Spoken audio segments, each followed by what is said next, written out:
everyone, and welcome back to Brown Coat Reviews. I'm your host, Laura, and this is my favorite co-host, my husband, Scott. And welcome back to Married with Comics, where we talk about his titles, her titles, our titles, and everything in between.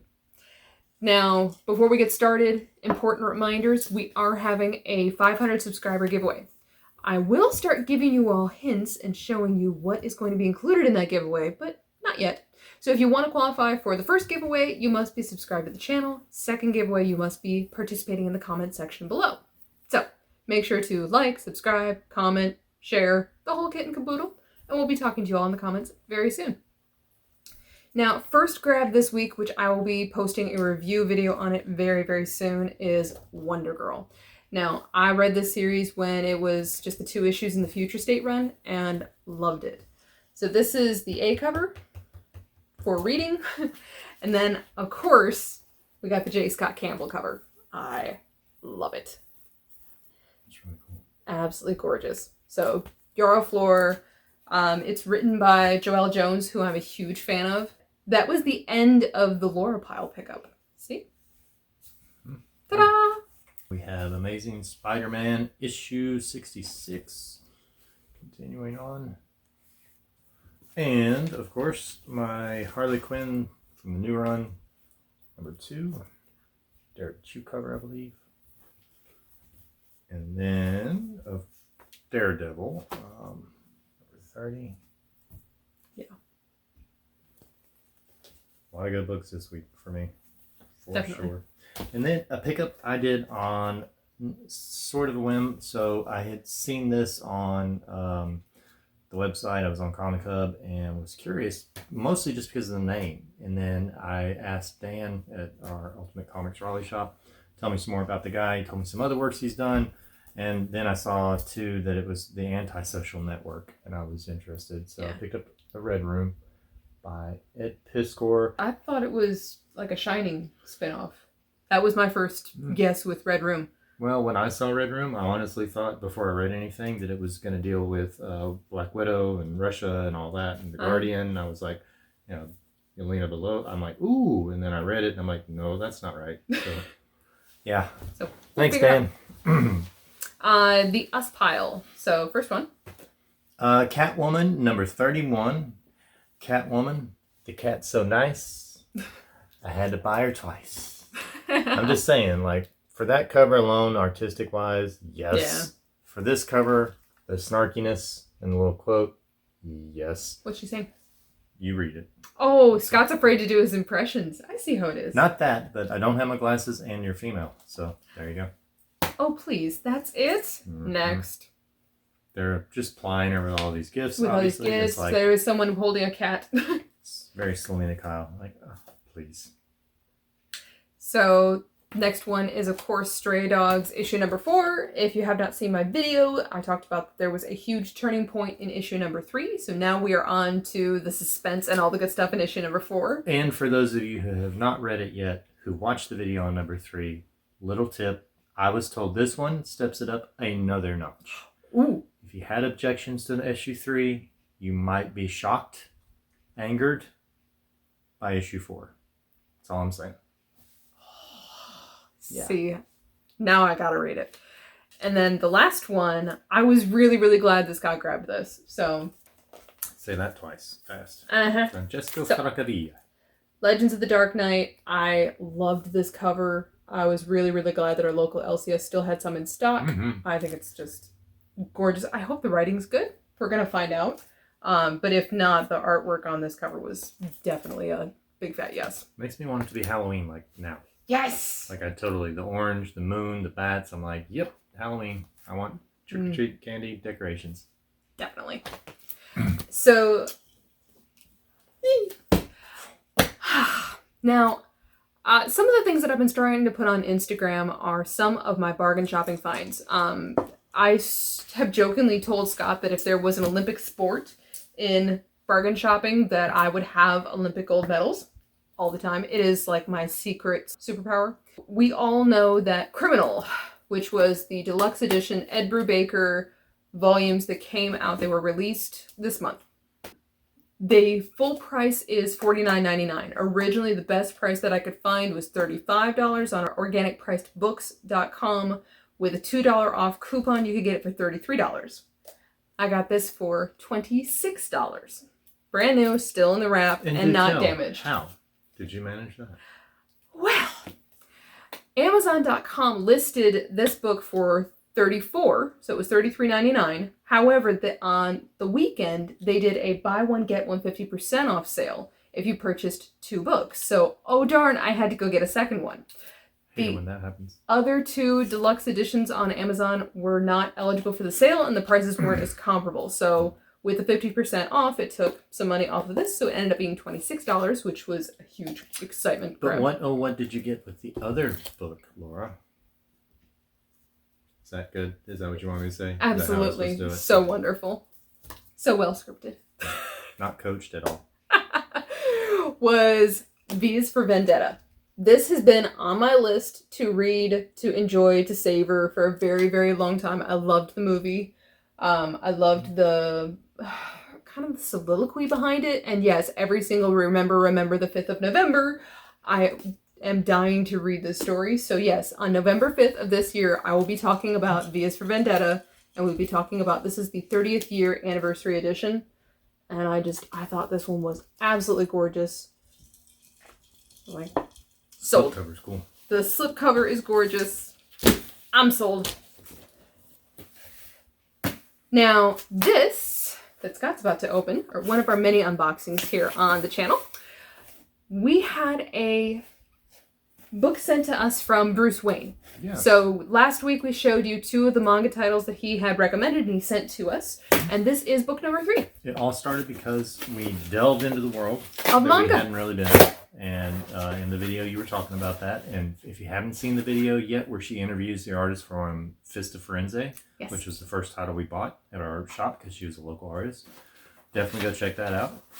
But one of our friends, subscribers, Bruce Wayne, said, hey, if you're just starting in, let me send you some recommendations I have for good jumping in points.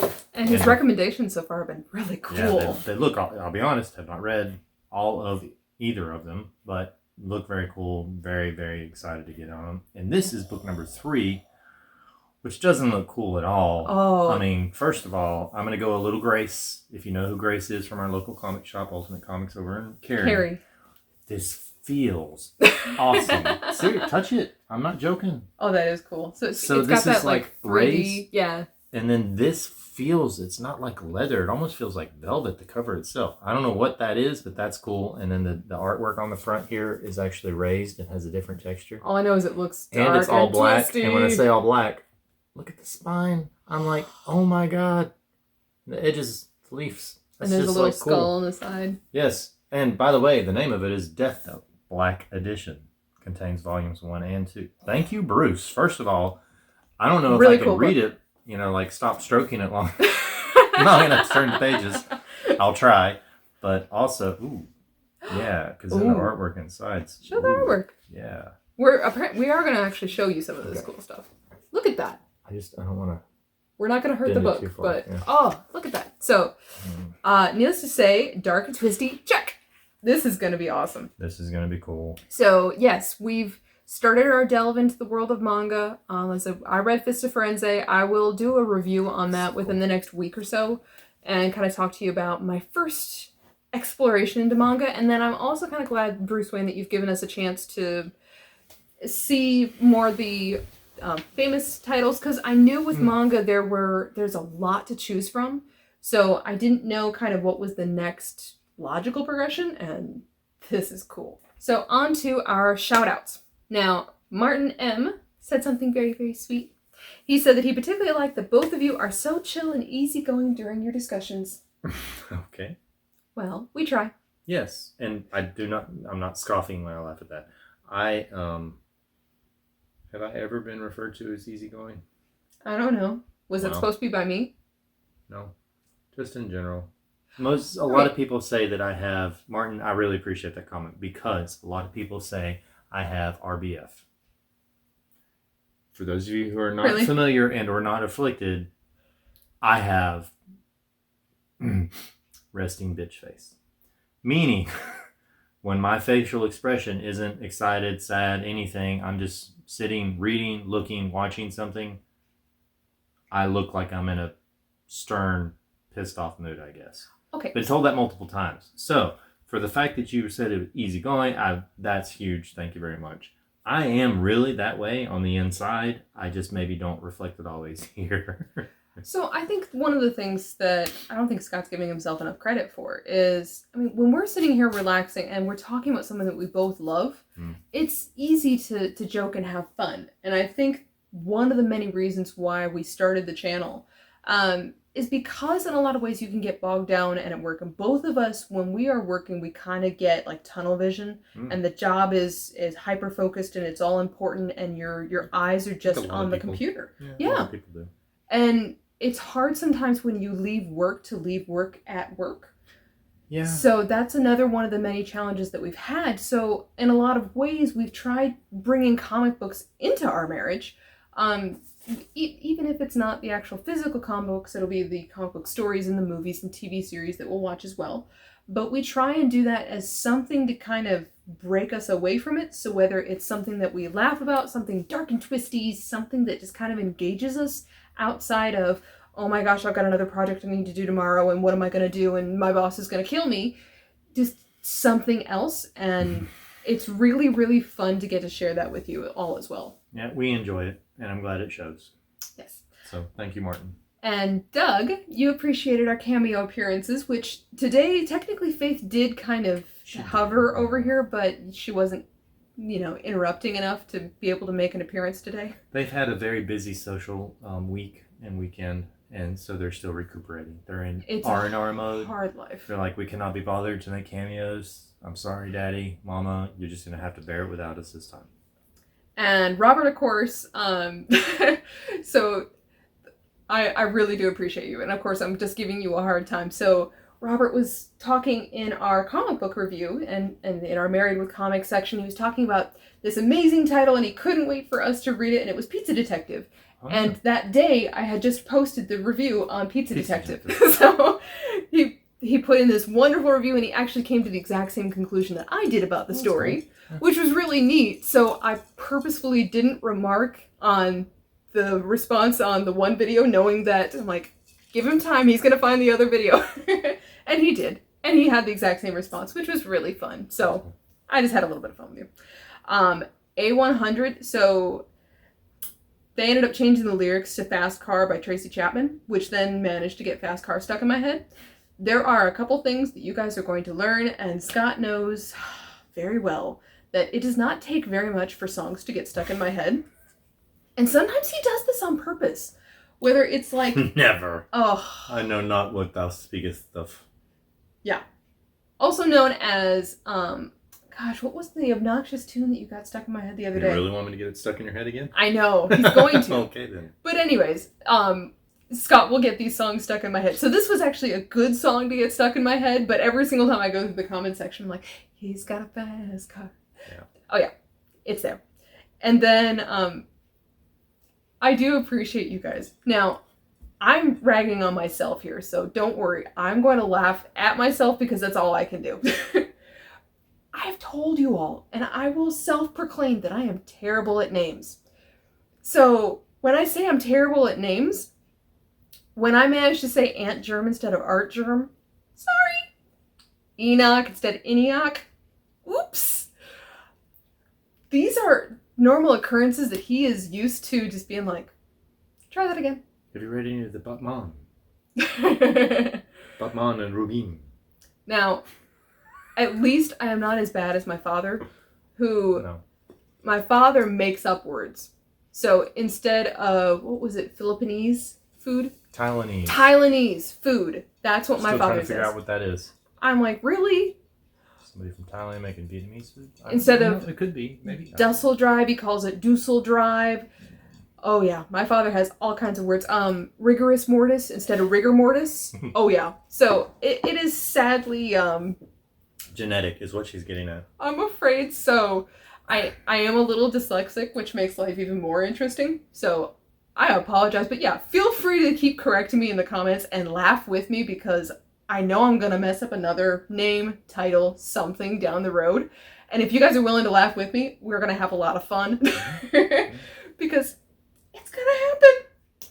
But at the very least, I remember his name. That's the important one. And before we go, the question for the week is, the villain of the last comic book that you were reading is going to be throwing your bachelor or bachelorette party. Oh, no. So, No. who is the villain that is going to be throwing this party for you? And then, I also want to know, who would you want throwing villains only?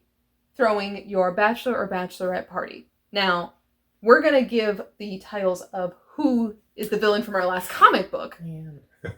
But we're going to take some time to think about who we would choose. So the villain from my last comic book was Carnage, because I was just reading Absolute Carnage, which was amazing. Love you, Donny Cates. I was reading The Rocketeer at War, so I guess the Nazis are throwing my bachelor party. That's not good. Oh, wow. I'm not, no. Wow. No, I got Jojo Rabbit mixed up in my head with all kinds of bad in it. No. Bad comic. Bad, yeah. He's going to have a really crummy bachelor party. Although technically, apparently, everyone in my bachelorette party is going to get inseminated by Carnage. So, not really sure mine's going to be all that much better. No, I wouldn't say so. Not so much. Anyhow, let us know. Let us know down in the comments. And who would you want? Exactly. I got to think about. I am very intrigued to hear your answers. I cannot wait to see you all until next time. And as always, Scott and Laura from Brown Coat Reviews, we will see you all again very soon. Have a great day.